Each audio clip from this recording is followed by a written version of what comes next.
The Alibi Man Chapter 8. I was living in a condo in a polo club off and on that winter season, 1987, taking a break from my second year at Duke, my father's alma mater. I was not a good student, not because I wasn't capable, but because it irritated my father, and that was important to me at the time. I had chosen Duke for that very reason, of course. All my life, I had considered Edward Estes to be a father in name only. Even in my earliest memories, he was always off to the side, disconnected, present for the sake of appearance. He probably could have said the same of me and my efforts at being his daughter, but I was a child and he was not. Children are uncanny little creatures. They read the subtext and see the complex subtleties in people. They adjust their own thinking, their actions and reactions accordingly. Children are closer to and more trusting of their intuition, and none of the influences that block and distract us as adults have had a chance to cloud that clarity of instincts. Edward Estes was not my biological father. I had been adopted as an infant by him and his wife, Helen Ralston Estates. A private and costly adoption I would be reminded of on at least a yearly basis, and always in a moment when it could do the maximum emotional damage. They had been unable to have children of their own. He had been pissed off at his own lack of ability to produce a proper hair and had, through the amazing contortions of his sight, managed to corkscrew that anger around to direct it at Helen and at me. At Helen because of her insistence to adopt. At me because I was a living example of his physical shortfall. Helen, a shallow, spoiled child of privilege, had found her life lacking the fashionable accessory all her friends were having at the time, a baby. So she found a baby broker, made a down payment, got her name on the list, and waited impatiently. The exercise would be repeated in exactly the same way, with exactly the same emotional depth in the 90s when she had to have a money green Birkin bag from Hems. Unlike the classic Birkin bag, my trendiness had come and gone with the fashions in Helen's life. The instant I discovered rebellion at age 2, I was handed off to the nanny and was seldom seen in public until I reached the perfect age of cuteness, 5. At 5, I once again became Helen's favorite doll, to dress up and take out to mother-daughter functions and other idle photo op activities, such as riding lessons. To my good fortune, I was a natural talent on a horse. Not only was I cute as a button in braids and bows in a velvet covered helmet, I could stick on a pony like a burr and was in no time bringing home blue ribbons. Everybody loves a winner. Even my father, as much as he disliked me, very much like the accolades and attention I brought as a Buttersworth star. My talent on a horse became the bargaining chip that kept me from being shipped off to boarding school in Switzerland when I was 14 and got caught smoking pot and drinking booze with the gardener's 20-year-old son. The fact that my photograph would appear in many a magazine on every Palm Beach resident's reading list allowed me to blow off half a semester at Duke to show horses in Wellington in the winter of 1987.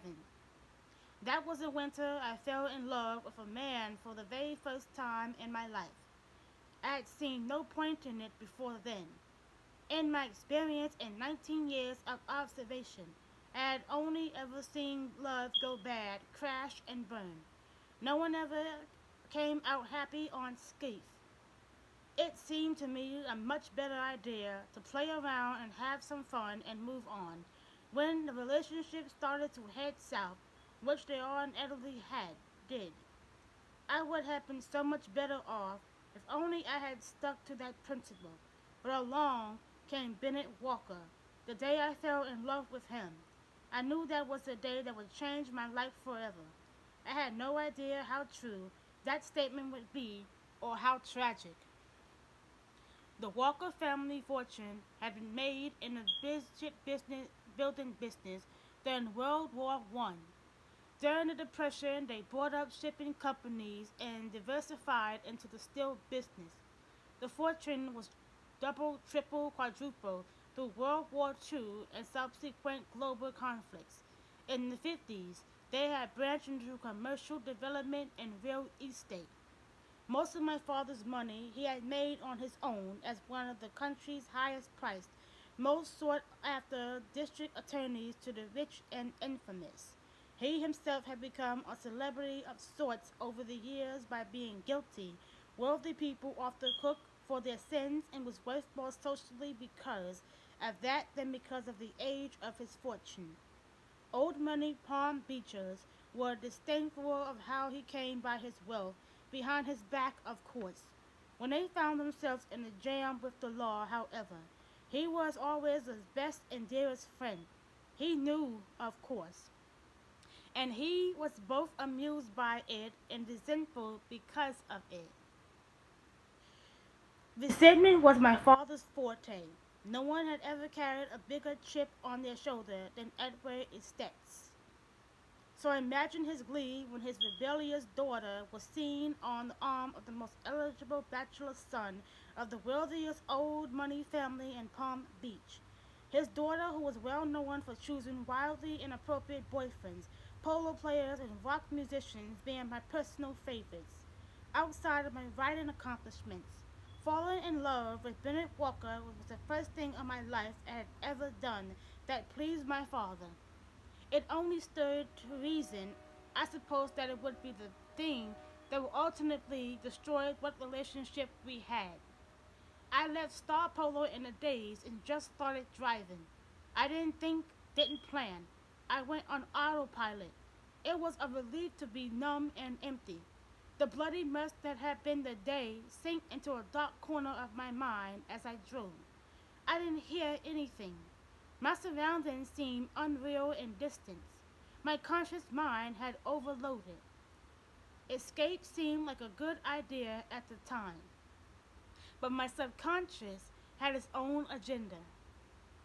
And after miles of blur and strip malls, I found myself driving down the Lake Worth Bridge onto the island, Palm Beach. Palm Beach is a world of its own, a 16-mile long sandbar studded with palm trees and mansions. The southern half of the island is so narrow, there is only one road leading north. As it widens, side streets branch off and wind around. The exorbitantly expensive half to the Lake Worth side and an obscenely expensive half to the ocean side. The landscaping is so lush it is difficult from the street to get more than a glimpse of many of the grand homes, much less their grand views. My parents' house was a pink Italianate villa behind tall iron gates. A cobblestone drive circled a fountain featuring a mermaid perched on a trio of seahorses pouring water from an urn. More than once, as a small child, I have been hauled out of the fountain, naked as the day I was born, filled with the joy of freedom. God forbid I parked illegally across the street and just sat there. If I sat there another 14 minutes, a squad car would come by and a uniform inside it would hassle me because I obviously didn't belong there. The right corner of my mouth quirked upward and went past for an ironic smile. I hadn't set foot in that house in nearly 2 decades. I hadn't even driven past. It felt so strange to sit there across the street looking in the gate.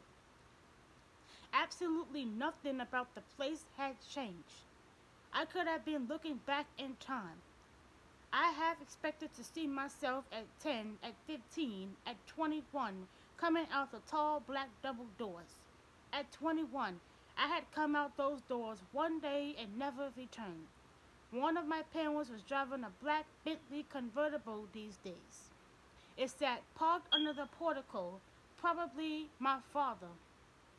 My mother had always hoarded the sun and swathed herself in silk and saffron to hide every inch of her skin until she looked like a mummy designed by Valentino.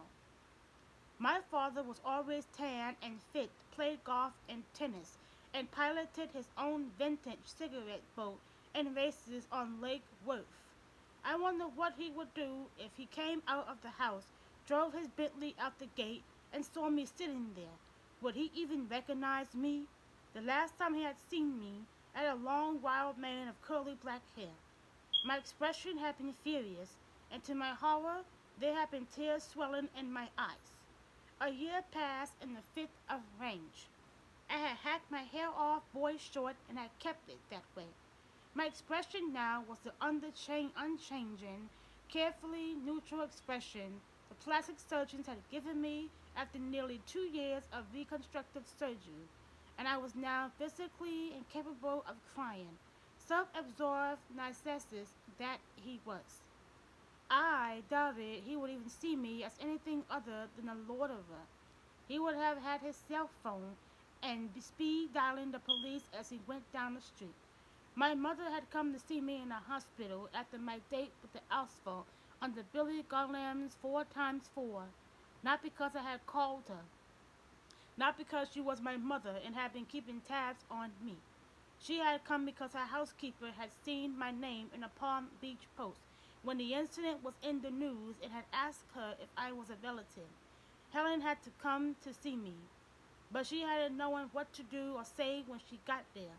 I gave her points for trying to do the maternal thing, even though she had only a passing knowledge of the concept. I bore no resemblance to the daughter she remembered, not physically or otherwise. I had been gone from her life almost as long as I had been in it. She had been so uncomfortable that after 15 minutes I pretended to fall asleep so she could leave.